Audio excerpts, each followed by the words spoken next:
Oh yeah, like even when I was coming over here, we took the subway. There's just flags all on every subway train, flags everywhere. Always when we're ready to,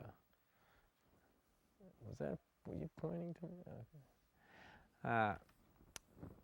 I'm Woody Harrelson, and I'm sitting here with Howard Zinn, and I have to say, Howard, that I have very few heroes, and you're one of my great heroes, and it's a real privilege and an honor to be sitting here with you. I know you've been speaking out about the government and what they've been doing in the foreign policy for many years, and thank you so much for taking the time having this conversation. Well, it's a great moment for me, Woody. Really, I've been looking forward to this ever since I discovered you. I know. Hold it! White men can't jump.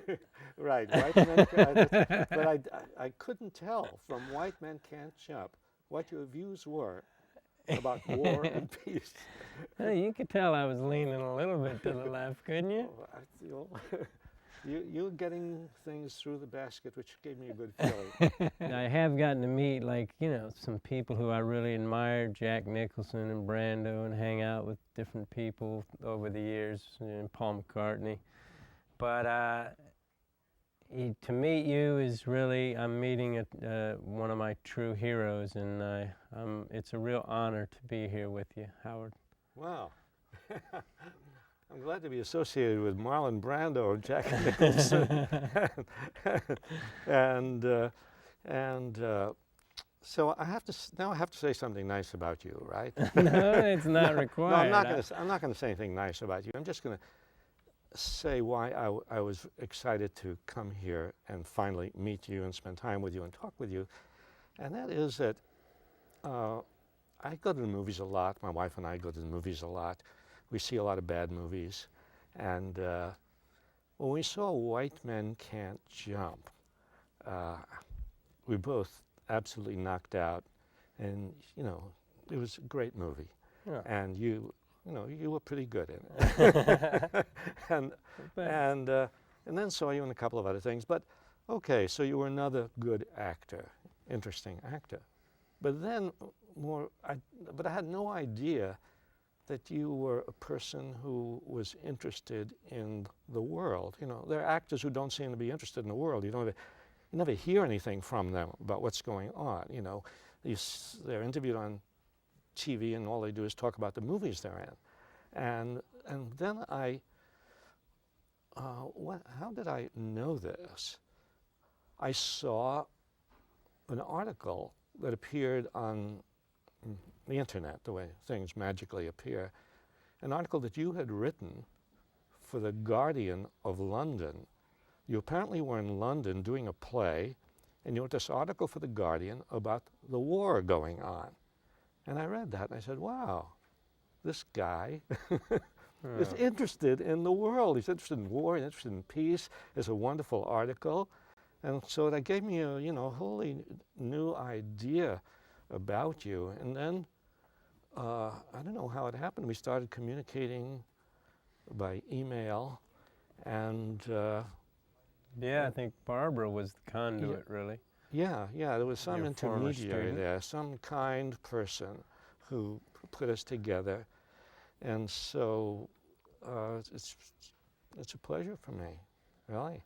Well, I know it's been quite a number of decades that you've been speaking out about the American practices of going to war for whatever reasons they tend to go to war for, which tends to be land and resources and so forth. But so, for me, my first introduction to you was back in the Bush War I. On the face of it, I saw that it was unjust, and I went to UCLA at the time, and anyway, there were cameras, and so I said I thought it was a crazy thing, and it really received quite a lot of negative reaction. And of course, that only made me want to find out more about what I was talking about. And I read People's History of the United States, and you know, I thought that the United States maybe had just more or less recently gone off track or, you know, been kind of co-opted by these Right. forces. What I didn't realize is that from the Yeah. very beginning, from when Columbus met the Arawaks, it was just nonstop violence and just taking over their bullying people and taking over their resources and so most people don't really understand about the history of what has gone down. Now, I think people's history of the United States should be required reading in every, you know, every high school. Well, I'm sure they're all listening to you. Tomorrow it will be required reading. It is used in a lot of high schools, you know, it is, and colleges use it. And it's interesting, it started out, when it first came out, which was like 20 years ago, that's how old this book is, you know. When it started out, it was like an underground book in high schools, you know, because high schools are totalitarian places, you know, high schools, you know, teachers are watched carefully. What do you do? What do you use? What textbook? You know, so my book, they couldn't really use my book officially. They would sort of photocopy parts of it. It was like, you know, what they used to do in Russia with the underground, samizdat, they used to call it. And but over the years, it's become more and more, I hate to say the word respectable. Acceptable, you know, even though I haven't changed it, I haven't made it more respectable. It has the same ideas, and so now it's used a lot in high schools, which I'm glad to see, because young people, you know, and you know, what you just said is what I hear again and again. You know, that people, a lot of people are surprised when they go into the history of the United States, because, yeah, just like you said. They think, well, this is bad, and sometimes they use the word aberration. They say, oh, this is unusual, this is different. You know, this is not the way we usually are. We're really the good guys. Well, if they knew our history, they wouldn't say that. But, you know, people are reluctant to accept the fact that we have not been the good guys of the world. People don't want to think that. I didn't want to think that. I didn't want to think that. I wanted to think the United States is, you know, we're the Boy Scouts of the world. You know, we help countries across the street, you know, whatever Boy Scouts do, you know. That's what I thought. And it's only when I started to read history that I realized, no, this goes way back. The drive to conquer, to expand, to control. And when you know that history, if you know that history, you're not going to be deceived as easily. Because if you don't know the history, it's as if you were born yesterday. If you were born yesterday, the president gets up there in front of the microphone and says, we've got to go to war for freedom, for democracy. And if you don't know the history, well, he's the president. He knows, you know. But, you know, like you said, when you go into history, it makes you see what's going on today in a different perspective. Yeah, now most people know, I think, well, that's actually a question I want to ask you too, because like most people, I think, are kind of aware that this is an oil war. Certainly around the world, people understand that. Which, it's interesting when you say oil war, you kind of, you're stating the top two industries in reverse order. But so I just wanted to ask you, but not being aware of the roots of it, you know, they don't see, like, for example, one of the things that really pissed me off was when I heard George Bush the Elder, as they call him, say something to the effect after Bush War I that that the United States had been redeemed Vietnam. Do you remember him making a statement like that? Yeah, I remember. That I found really, really hard to swallow because, like, most people don't know that 2 million people were killed in Vietnam, and they don't know that 4.5 million people were killed in Korea either, mostly civilians. So what's your take on that kind of thing? No, it's interesting about Bush saying that, because they talked about, and Bush talked about, the Vietnam syndrome. They use that expression, the Vietnam syndrome. Syndrome is something you use to describe a sickness. Right. I don't know, a syndrome, a sickness. And what do they mean by that? They meant that Vietnam was a time when people in the United States organized themselves into a movement, and a movement of protest, a movement in which they began to question the policies of the United States. And ever since the end of the Vietnam War, let's say 75, the United States got out in 73, the war ended in 75. Ever since then, the United States has been trying to get rid of this sickness, to get rid of the Vietnam syndrome. In other words, Vietnam gave war a bad name. And the idea was, we must give war a good name again. And so this, as you call it, Bush War One. I like that. Bush War One. Okay. We're going to try to stop it at 2, right? We're not going to have more than 2, I hope. They're But talking about Iran. I know. But when Bush War One was finished, I distinctly remember Bush getting up before television cameras and saying,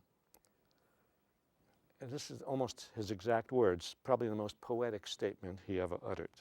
He said, "The specter of Vietnam is buried forever in the sands of the Arabian Peninsula."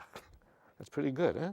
That's what he said. The specter of Vietnam buried forever. That's what they're hoping. Yeah. They're hoping that people will not think about Vietnam. Do you know what they want people to think about? They want people to think about World War II. They want, because World War II, I mean, here we go into the history you're talking about. World War I gave war a bad name. World War I was a war that after, even people who had supported the war, after World War I, they said, what in the world were we doing? 10 million men died on the battlefields in World War I. And at the end of it, nobody knew why the war was fought. So, and after the World War I, Hemingway, Dos Passos, other writers were writing, All Quiet on the Western Front, all of that. So war had a bad name. World War II gave war a good name. Hitler, we're fighting against fascism and so on. And then Vietnam comes along, gives war a bad name. So what do we have to do now if we want to fight another war?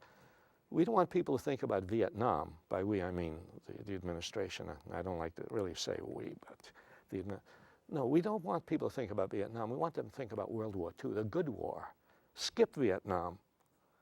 In fact, if you go and see what kids are learning in the schools, they're not learning much about Vietnam. And the movies that they're showing on television and so on, a lot of them are about the heroism of World War II. D-Day, the 101st Airborne, Saving Private Ryan. And the whole idea, I believe, is to take the good war and connect it with all these bad, ugly wars that we have been fighting recently. I think that's the idea. It means, they're trying to obliterate a piece of history. They're trying to obliterate Vietnam. Well, I mean, not to mention Korea, and as Yeah. Gore Vidal talks about the 200 other armed conflicts that we've been involved in between now and then. Yeah. I mean, Korea is like the forgotten war. I mean, people know very little about the Korean War. It's like came and went, although it lasted 3 years, and we don't know, maybe 3 million people died, almost all Koreans. I mean, 56,000 Americans died, but about 3 million Koreans died, but it's like it's forgotten. Yeah, well, the book I read said 4.5 million, 3/4 civilian died in Korea. Yeah. So, but anyway, either way, 3 million, 4.5, you can't even get your mind around it. Yeah, It's so horrible. It's interesting. When you get into those numbers, it's interesting how, 1 million here, 1 million, it's amazing, isn't it? What's 1 million people? 3 million? Of course, it doesn't really matter. Huge, huge number of people. Well, that's the thing that really breaks my heart about what's, I can't really dignify it by calling it a war because you have to have two sides combating each other. But let's say this recent bombing campaign. You know, I know that one of the things that I read that you said, you quoted Colin Powell, who said that in the first, as we say, Bush War I, they asked him, you know, how many American dead, and he had a figure, and then they asked him how many Iraqi dead, and he says that that's not something I'm terribly interested in. And I wonder, is that mentality, I mean, I understand that from a military man or even from our government, but is that mentality kind of pervading our whole culture, all of the people in our society, do you think? You know, that's the problem, because I don't believe that people naturally don't care about other people dying. I mean, I think Americans, if they hear about other people dying, they care about it, but they're not told about it. They're not given any, well, just like you said about Colin Powell, he's not interested in that. The Pentagon never gave out figures on how many people died in Iraq, how many people died in Afghanistan, how many people died in the first Gulf War, which is what Colin Powell was talking about at that time. The government, the Pentagon doesn't tell people about it. The newspapers don't tell people about it.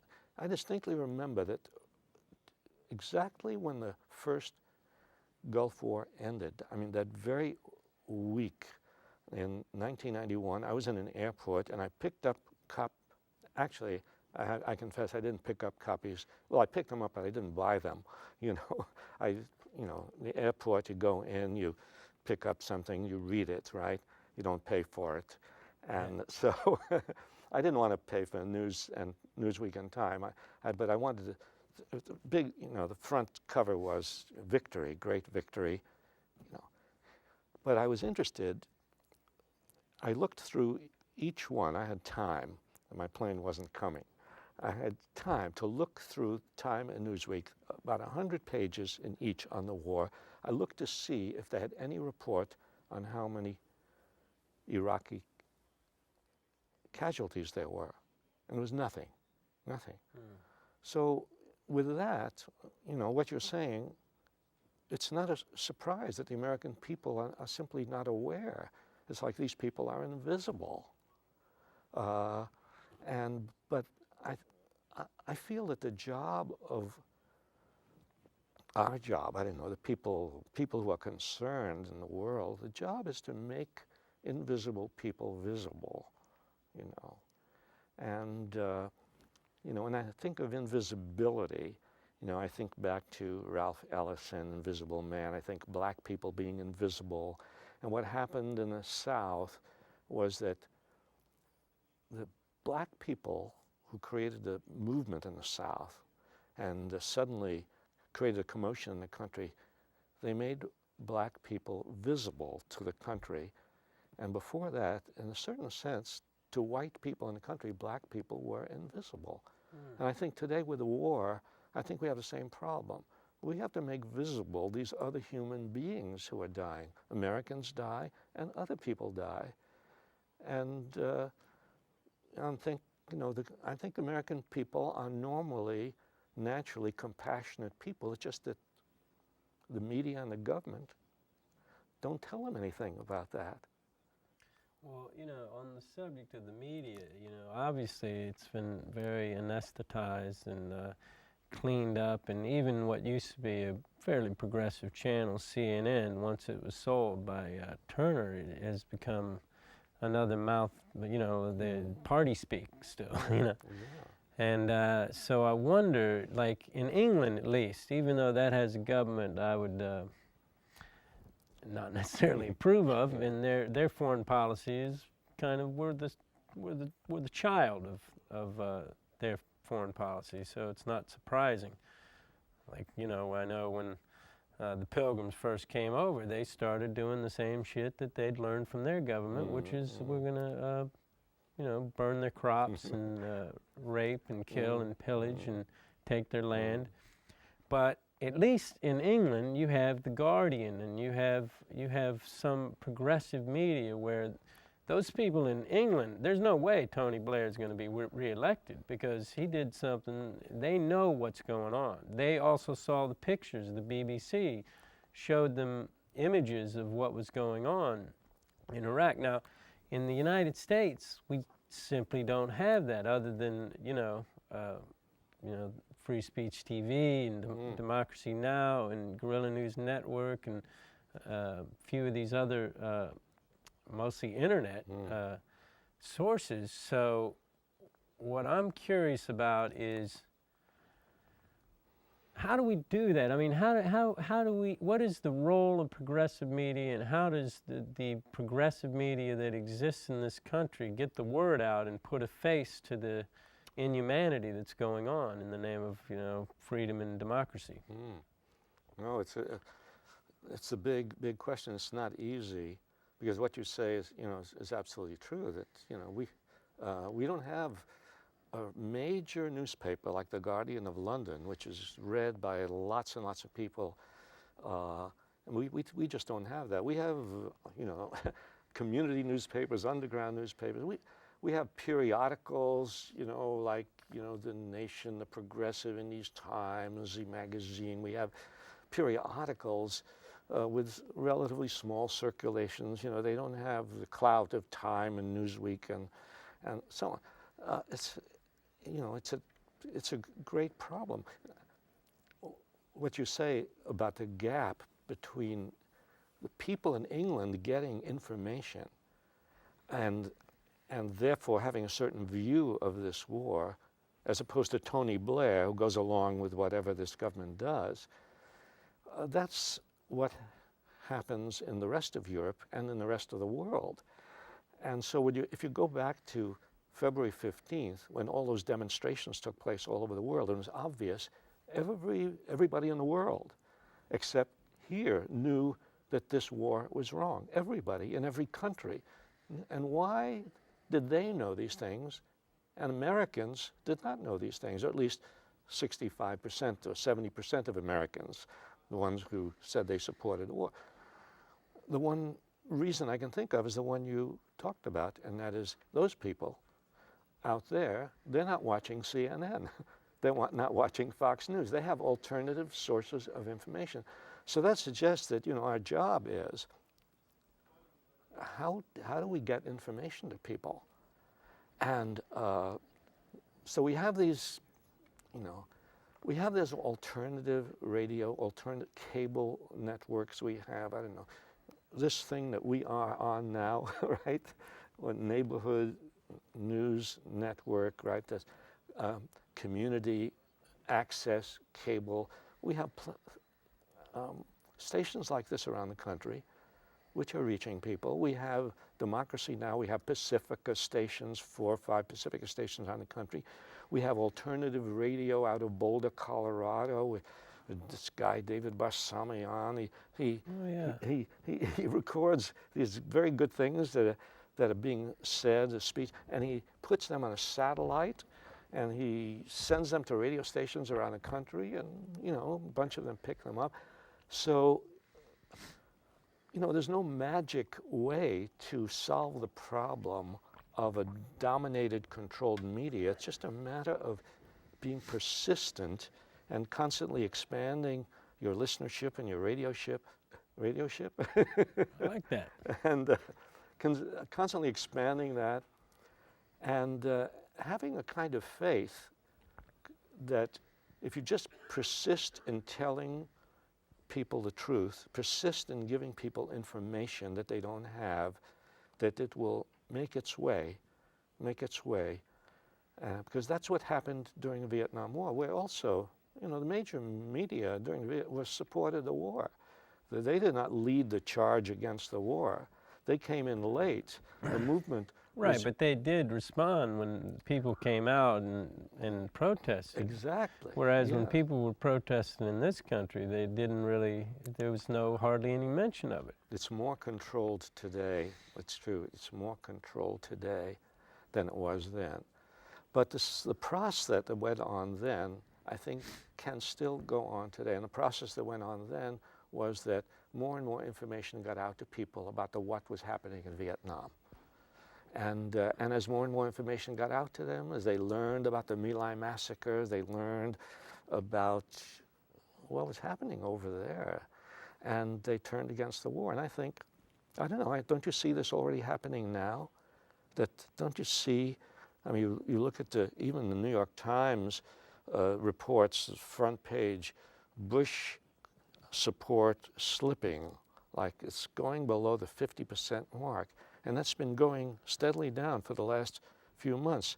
And don't you feel that there's a way in which more and more people in this country are beginning to catch on to what is happening? I think you're right, but I think they're also kind of catching on to, like, for example, the stuff about Joe Wilson and the fact that they haven't found weapons of mass destruction, which really puzzles me, you know? Like, these guys are pretty smart, let's face it, you know? I may not agree with them, but they're very smart, very the Wolfowitz, Rumsfeld, Bush, Richard Pearl, you know, these are smart men. Nobody thought to, like, plant some weapons of mass destruction over there. I know. And you know, I'm sure it'll happen before October of next year. I mean, within a year, we're going to find them, I promise. Well, do you think? Well, yeah, I agree with you. I'm surprised that it hasn't happened already. I mean, it's so easy to do. I mean, I could do it myself. You could do it. We could go over there and we could plan something. But I don't know why they haven't done it, except that maybe they're worried about being found out. As in order to do it, they have to enlist people. As soon as you involve more than one person in a crime, you're always taking the chance that somebody will spill the beans. While you're on that subject. Now, that guy in England, I can't remember his name, they said he committed suicide. Oh, yeah. What was his name? The scientist. Yeah. Clark, was that his name? I forget his name. Well, anyway, it's a very unusual story in the sense that he's obviously the guy who started the ball rolling with people being aware that them saying that they had that Iraq was getting plutonium from Nigeria. He was the guy who started to apprise people that wasn't the case, right? I think he was the first guy. And then mysteriously he dies. He commits suicide. Now, I wanted to ask you this because, you know, I figure if anybody has a read on it, you do. Do you think he actually, well, you know, I don't look at you necessarily as being like, you know, omnipotent, but you're as close to God for me as a guy's going to get. Well, So, but let me ask you, what do you think happened with that guy? Did he commit suicide? I have no idea. I mean, you didn't think that was odd, though? It's odd. A lot of odd things happen, and it's, you know. Well, he walked 3 kilometers. He took a nice brisk walk before he committed suicide out in the woods. And he'd also been talking on the phone earlier about a trip he was going to take back to Iraq to help, I guess, prove his point. I don't think he committed suicide, but... Well, you have more of an investigative mind than I just believe this. I know I have a conspiratorial mind, but I mean, on the other hand, there's a lot of conspiracies. There are a lot of conspiracies. So, I mean, what you say is possible. But it's just that if somebody asks me, you know, do you really know? Or, you know, it's possible. It's possible. Who knows? Yeah. But now, what? I'm sorry. No, I was just going to say, but, you know, one problem we have is not getting sidetracked from the main issue. Do you know what I mean? And going off into, well, did he do this? Did they do this? You know, because the main issue is... Yeah, because it's like what's happening now with the business of the leak, you know, and getting all in, you know, where somehow the media all concentrated all on the leak, you know. Well, sure, it's interesting and important in the sense of the Bush administration, you know, is up to no good. But there's a way in which somehow something happens and all the headlines and all the news stories suddenly are fastened on that. And the real issue is what goes behind that. You mean genocide? And, the war itself, you know. And not this particular thing or that particular thing, which we can, you know, in a way they'd like us to just focus on this one thing. But to get back to the big lie, the big lie behind all the weapons of mass destruction, the big lie was that Iraq was an imminent threat to the United States, and therefore, we had to go to war. In fact, it's interesting the way Bush responded to this new report that just came out by this government team that investigated for 3 months and can't find any weapons of mass destruction. Well, Bush and his advisors, I assume it's his advisors rather than Bush, right? They're not going to be daunted by the fact that they couldn't find weapons of mass destruction. Well, Bush comes out and says, well, they were planning to have weapons of mass destruction. They were a threat to the world, which is interesting considering the fact that the world did not see Iraq as a threat. Right. The threat to the world, but the world did not see Iraq as a threat. Only Bush and Wolfowitz and Cheney, and they only saw it as a threat, not because it was a threat, but because it was useful to see it as a threat. But I think we're going to get a lot of diversions along the way. Yeah. And the problem is getting back to, getting back not just to this particular war, but getting back to the general policy of the administration of war, expansion, sending troops and planes all over the world, controlling more and more of the world, becoming what they're speaking about more and more frankly, an imperial power. Of course, to say becoming an imperial power is wrong, because we've been an imperial power, but now they're very candid about it, very blatant about it. Yes, we're an imperial power, and we like it. No, I'm confused. So when you're talking about imperialism, I'm confused by the fact that Wolfowitz made the statement at the Asian summit. They asked him point blank, the other people there, they said, "Now, why didn't you go after North Korea, who has weapons of mass destruction, and instead you went after Iraq?" And he said, the exact, what did he say? He talked about oil. He said, the answer's obvious. They're swimming in a sea of oil, right? Right. So he admits that it's an oil war. Yeah. And Wolfowitz also made the admission that the weapons of mass destruction thing was the thing they all kind of thought about and came up with as the best thing to rally the troops, not that it was real. Right. Rally the troops, meaning rally the people behind, because everybody's afraid of a nuclear bomb. He made those two admissions. They appeared everywhere around the world, everywhere, and they still did not appear. You never hear that in the mainstream media. Now, so I think that the mainstream media here, like for example, Nazi Germany back in the 30s, and Hitler's rise, there's no way that Hitler could have done what he did without the influence of the media. And I feel now that the media here has complicity in genocide and in this perpetuation of the war on terrorism. So I don't know. I mean, I don't know what you think. Yeah, but it's interesting. Yeah, that Wolfowitz and sometimes Pearl and sometimes they will make statements which tell the truth. Yes, it's oil. No, it isn't, as you say, weapons of mass destruction. He said it was something like, it was a bureaucratic decision or something like that. It wasn't real. It wasn't really weapons of mass destruction. They make these statements, and as you say, they're reported around the world. They're not reported in the American media. They're not played up in the American media. They're sort of, very often you have to look in the inside pages, or they're buried in the lower paragraphs of stories, or they don't appear at all. But that's our job. Our job is to look for these things. I think reading the foreign press is very important. It's like, and the internet, now, this goes back to the question you asked about, what can we do about this? The internet, now it's true, the internet, there are probably, half the people in the country don't have access to the internet. They don't have computers and so on.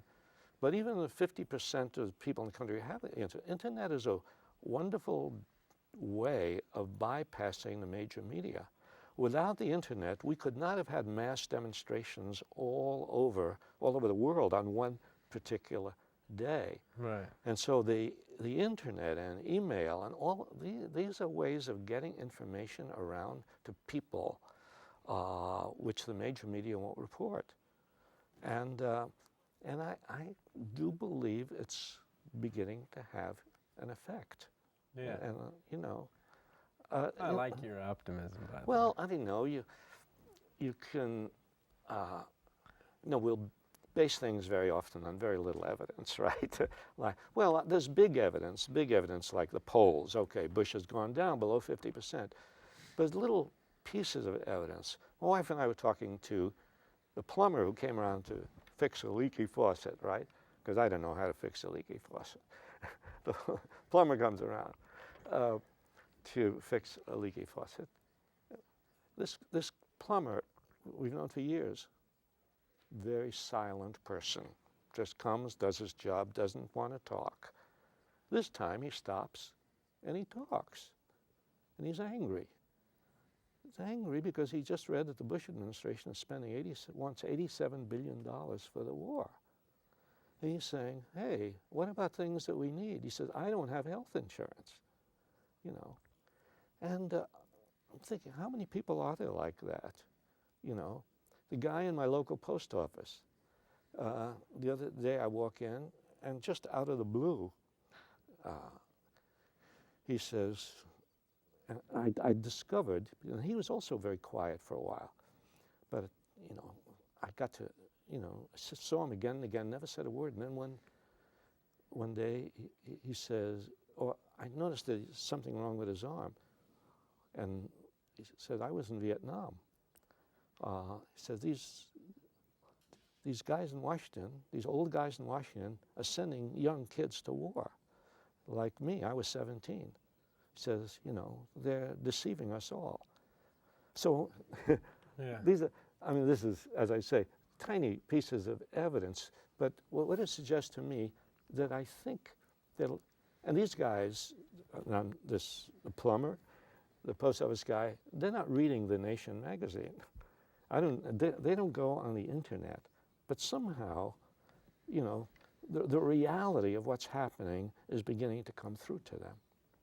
Yeah, my business manager, Bob Morgan, now for years we've had a good relationship, but a contentious relationship when it comes to talking about George Bush or anything. You know, he's a pretty definite Republican and conservative, and that's good. That's who I want managing my money, because God knows, you know, I need someone pulling back the reins. But always these disagreements, you know, like, man, can't tell you how many times I've sat and exasperated, like just dumbfounded how, you know, there's no getting through. And he calls me, I don't know, about a month ago.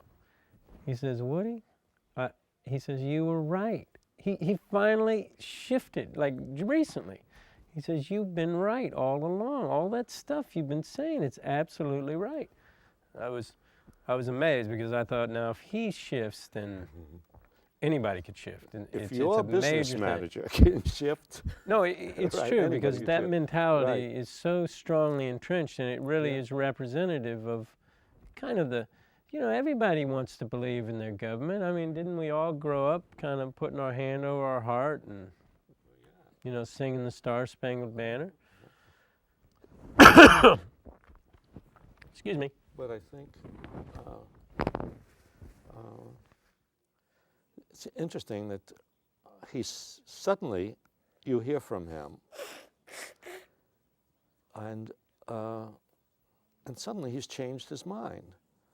And what that says to me is that you talk to people who have different points of view. You talk to them over the years maybe, and you think you're not getting anywhere. You don't see any change, you know. And then one day, something happens. And what it suggests to me is that we should never stop talking to people. Yeah. You know what I mean? No matter how futile it seems at the moment. Because you never convert people to a different way of thinking. You never change their mind. You never make them, you never do it at the moment. You never see immediate results. Right. You see. Can't change No, something. no. But if you don't give up, if you persist in expressing yourself and you do it in a way that isn't hostile, but people may go back and think about it. And then a week later, a month later, a year later, something will happen. Well, that makes me think, I read your book, You Can't Stay Neutral on a Moving Train. And I remember it because you were at Spelman College, right? And I think that's where your activism really started with the civil rights movement, right? Well, that's where, that's probably, that's would you say that that's not necessarily true? Well, no, I mustn't contradict you, right? What? No, I'm used to no. being contradicted, I please. know. I'm going to do what everybody else does. I'm going to contradict you. Okay. But no, that's probably the most important beginning of my activism. I was active when I was 18, and I was a shipyard worker, and I was helping organize other young workers in the shipyard, So I was I was active then. But it's true that my real first important involvement in activity was in the South, where I went to teach. I and my wife and kids moved down south and to Atlanta, and I taught at Spelman College, which is a black women's college. They called it a Negro college at the time. And we were there for 7 years between 1956 and 1963. And those were the years of the movement. And so, I became involved. My wife became involved. Couldn't not be involved. In other words, here I was teaching about democracy, teaching about American history, teaching about liberty, teaching all these things. It's like you were saying about putting your hand over your heart, teaching all those things about America, teaching about these things. How could I just continue just staying in the classroom while my students were going out into the city, and they were sitting in, and they were getting arrested, and they were protesting, and they were boycotting. So no, there was no way that I could in good conscience stay out of that. So I became involved. And it was the greatest educational experience of my life. I learned a lot more from my students than my students learned from me, I'm sure, in those 7 years, And, I became involved with SNCC. I was the Student Nonviolent Coordinating Committee, which is these young people, mostly black kids, young people who worked in the most dangerous places in the South, in Mississippi, in Southwest Georgia, and Alabama, Louisiana. And they worked for $10 a week, That's what they got from this organization. And they got to know people and lived in people's homes and met in churches. And they faced the police, and they went through all sorts of... I became involved with them and began to write about them and to participate with them. And it was, as I say, the most educational experience of my life. Well, what made me think about that was I remember you saying in the book, because people didn't really hear about what your students were doing and other people were doing in Atlanta and other areas of the South in the late 50s. I mean, people heard of Rosa Parks and what was going on with Martin Luther King and a lot of the people around him, but they didn't really hear all of the stuff that built up and added up to finally the movement, taking off, And it seems to me like that's what it was. The groundswell came from all those little acts along the way. Yeah, exactly. It's interesting because what you describe is exactly the way the civil rights movement is described. Oh, there was Rosa Parks, there was a Montgomery bus boycott, there were the demonstrations in Birmingham, or there were the freedom. But in between and before all of those things, black people in the South were battering away at the system in little ways. Like, for instance, before the Montgomery bus boycott, and very few people know that, There was another bus boycott earlier, several years before that, in Baton Rouge, Louisiana, which preceded the Montgomery bus boycott. Before the sit-ins of 1960, there were sit-ins in other parts of the South which didn't get any attention. Right. And what it suggests is that when you engage in some small action which isn't noticed, isn't in the press, nobody pays any attention to it, you shouldn't believe that it's dead, that it has had no effect. Because, yeah, like you were saying, all those little things that people do, they add up. And suddenly one day they burst out, and you have a movement. And it's important to know that, because otherwise people get discouraged. You know, you walk on a picket line, holding a picket sign protesting, and there are 5 of you and 10 policemen. And you wonder, why are there 10 policemen when there are only 5 of us, and we're nonviolent, we're not doing anything? Why are there, you know? And then you might realize they're worried about little things getting bigger. They want to intimidate people, even if they're just little actions. They want to stop people right then and there before it gets bigger. So that tells us something. Yeah. Well, that makes me think of the other day I had the pleasure to hang out a little bit with Jim Brown, right? Mm. And he was talking about how activism was really a lot of it born from the blacks. You know, it started activism, you know, first civil rights, but then into the anti-war movement. And I was also thinking about, we stopped and visited San Francisco University. My friends and I and my wife and a bunch of people did this tour down the West Coast, like 1,300 miles or something, on bikes. And we'd stop and talk at colleges and different places about simple organic living and essentially leaving a lighter footprint and not feeding the beast, I like to call it, all these industries that dominate the world and get all the subsidies. And well, anyway, there was this black guy there said, you know, all of you up on stage there are white. He says, your movement, what you're wanting to do, will not happen without the black folks involved. It won't happen. And I was thinking about it, you know, and I was like, yeah, you know, I think he's right. And so I wanted to ask you a little bit about the role of the black folks in the 60s for anti-war, and what you think that role is now. You know, yeah, that's an interesting point about the role of blacks in the anti-war movement, because when people think of the movement against the Vietnam War, they generally don't think about the role of black people. You know, they think about students, and they think about all those people who showed up in demonstrations. And if you look at the pictures of those demonstrations, those mass demonstrations in Washington, D.C. or in New York, truth is, most of the people in those demonstrations were white.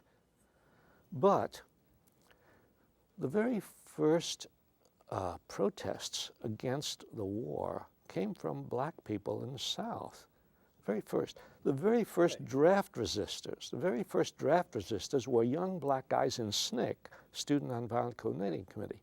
They were the first draft resistors. SNCC itself as an organization issued a statement against the war. But in Macomb, Mississippi, early on in the Vietnam War, the movement, the young people in the movement, put out a leaflet. And I think they did it because Secretary of Defense McNamara was visiting the South, and wasn't visiting black people, but he was visiting the South. And they were putting out this leaflet because the truth is, the administration in Washington was always more sensitive to the white political leaders of the South than it was to the black community, until the black community rose up. But these young people in Macomb put out a leaflet early on, before you had, you know, anti-war actions around the country, put out leaflets saying, why should black young men go to Vietnam when we don't have freedom in Mississippi? And there was an interesting crossover between the civil rights movement and the movement against the war in Vietnam, which I was sort of lucky enough to be there at that moment. It was in Philadelphia, just outside Philadelphia, Mississippi. Remember, that was the place where those 3 civil rights workers, two in 1964, disappeared in Mississippi. 2 white guys, 1 black. Schwerner and Goodman and Cheney. They disappeared, and then their bodies were found. They'd been followed by these people outside of Philadelphia, Mississippi, and they were beaten badly, executed, buried in a grave. Finally, their graves were discovered, and anyway, and there was a memorial service for them that took place outside of Philadelphia in a field, and this was in the beginning of August 1964, and the parents of these 3 guys were there. The 3 victims of this murder were there. And the young black guy who was sort of the leading organizer in Mississippi, a guy named Bob Moses, got up on the platform at this memorial for these 3 guys. And he said, he held up a newspaper from Jackson, Mississippi newspaper, and the headline said, LBJ says shoot to kill in the Gulf of Tonkin. The Gulf of Tonkin incident had just taken place, and that was the headline. LBJ says shoot to kill in the Gulf of Tonkin. And he said to this crowd, says, government wants us to go halfway around the world to kill people for reasons which they can't explain, and they are not willing to send federal marshals down to Mississippi to protect the lives of civil rights workers. And I thought that was such a connection between what was happening. And black people could see it. They could see a connection between the federal government's reluctance to protect black people in the South and the eagerness to go around the world to fight a war. Yeah, hypocrisy. Well, that's another thing. I'm sorry to scoot away from that, but I just wanted to say, my daughter, Denny, one day she comes into the kitchen, it's in the morning, and she said she just thought of a joke, kind of. So I'll tell you what joke she made this up. She says, knock, knock. Who's there? Okay. Darren. Darren who? Darren George Bush to stop using weapons of mass destruction. And so it's like there's this inherent kind of hypocrisy in almost every one of the government's programs, but certainly where it relates to war. And I just wondered, like, it's one thing for people maybe to not understand that, some things about, maybe they don't understand this is an oil war that just happened. Maybe they don't understand that. But shouldn't they understand that we're upset about the prospect of them having weapons of mass destruction, and so we use weapons of mass destruction? I don't know. It's interesting that maybe children can recognize that hypocrisy faster than we can because they haven't been as subject to that propaganda. They're sort of thinking for themselves, in the way that when kids do art, they haven't been given lessons in art, so they can do paintings that are more imaginative than the paintings that people do who, been told this is what you do, So your daughter, it was interesting that your daughter could see that. Yeah.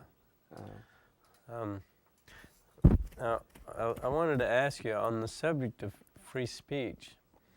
Now the thing to do, they don't seem to be enacting legislation. Well, I guess maybe with the Patriot Act and everything, there's certain things you cannot say. Probably eventually we won't be able to say anything about our government. I mean, right now they would be coming in like jackboots and beating the shit out of us. So you and trying to make the most of this last Yeah, opportunity. Okay, all right. So we might just be This might fizzling be the out last before. one, right? Yeah, so we're making the most. But so I was wondering, because now the thing that they do is like they have so much of the media on their side. Like I one time was in the grocery store, and I anyway, I never go to Ralph's, but for some reason I did, and they happen to have some organic produce, I might add. I wasn't buying inorganic produce. And so I go to the checkout line, and there's all these magazines in all the checkout lines. One of these, typical right-wing neo-fascist friggin' anyway, and I look, and it says, traitors, big mouth celebs side with Saddam. And underneath that is one of my best buddies, Sean Penn, and then someone I hardly know, Barbara Streisand, and then it has me, and it has all, and a few George Clooney. And by the way, my picture was smaller than, but okay. You're not complaining No, about I'm just kidding. But it You're did lucky bother you me. had a picture. It There bothered me at the There are time. other people who don't have a picture at all. Right, some were just mentioned inside. Right. No, and so, it seems like now the thing to do is, and then when I would watch even like a supposedly kind of, not right-wing place like CNN, I would, all of these, MSNBC, CNN, everybody bashing celebrities, bashing anyone who spoke out against the war. And then I wouldn't watch the TV again for 3 weeks. I'd turn it on. It's like like right where it left off, bashing. And then it just kept going and relentless. And but I wanted to say that's kind of the way it is now. But you talked about something I did not know about until I read this article. You said that like shortly after the Declaration of Independence came into being, that was 76, in like 1790s, they already had the Alien and Sedition Act, I think it was called. Right. Yeah, 1798, yeah. Right, so I just wanted you to talk a little bit about how they suppressed speech even like then and in World War I and World War II. In other words, this isn't the first time, right? It seems especially to happen when there is a foreign policy crisis, And in 1798, although we weren't at war with France, there was a kind of, it was like a Cold War going on.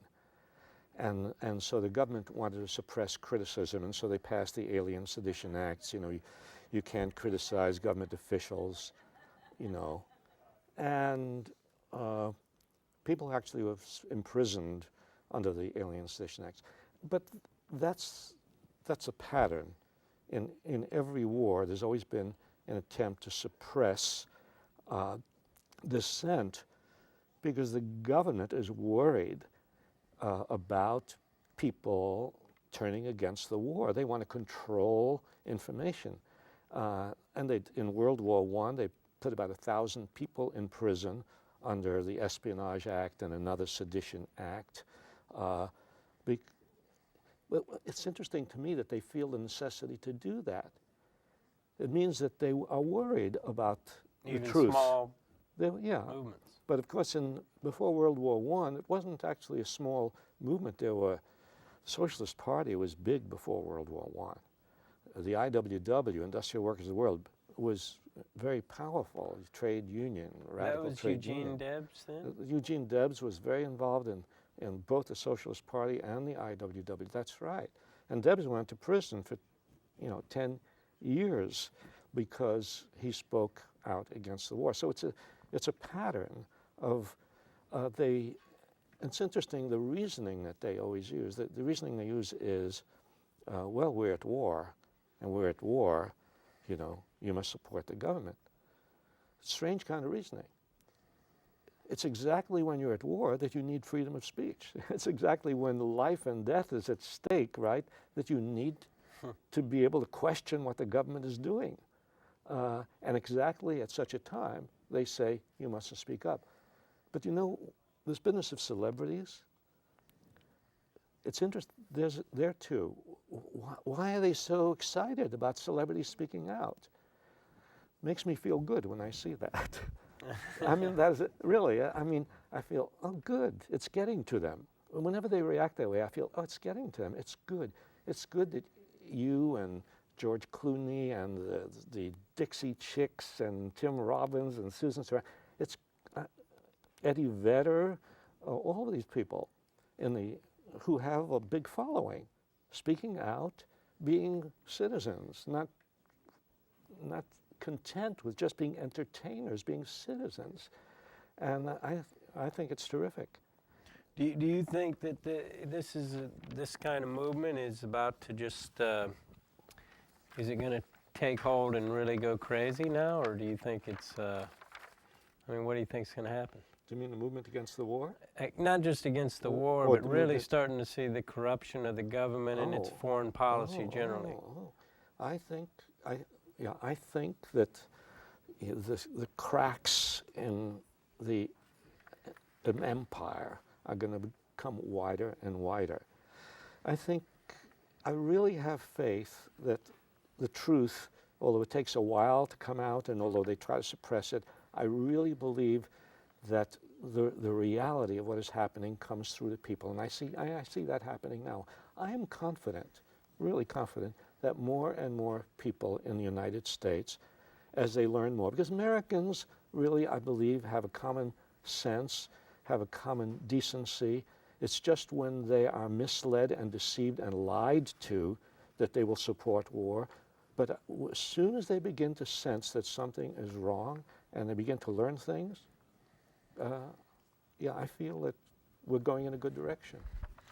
Well, you said something in a recent thing that you wrote.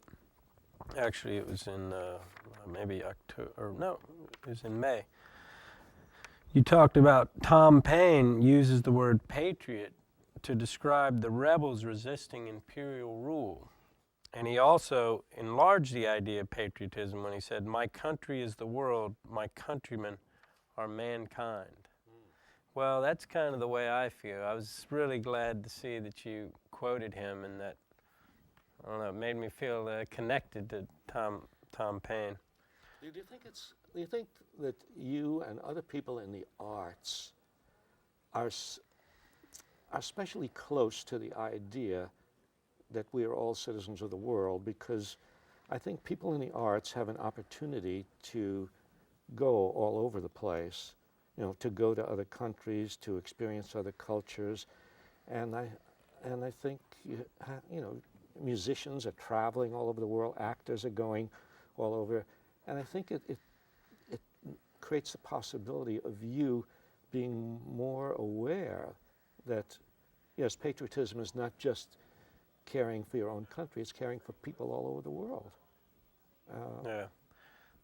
I mean, definitely, that's just traveling really helps. Yeah. I've been all over the world, and I've seen nice people in France, even in France, Yes. and in, Arab countries, and like kind people in Israel, people all over the world, and when you get a sense of that people are basically good, then you have to question, isn't it the government that is wrong here? And I think it's an important revelation when you begin to think that the people in countries all over the world have more in common with one another than they have with their own governments. Yeah. Right? Yeah. So, I don't know. I know that the term, well, I won't get into that. I was about to say something controversial. No, you mustn't do that. But, well, let me just say that really, it's been an honor and a privilege to be hanging out and having this conversation with you. And I hope that it's the first of many. And anytime you want to come out and stay with my family in Hawaii, you're welcome to come visit. That's a great invitation. I'm going to make a reservation tomorrow. Thank you very much, Howard. Thanks, Woody. This was terrific.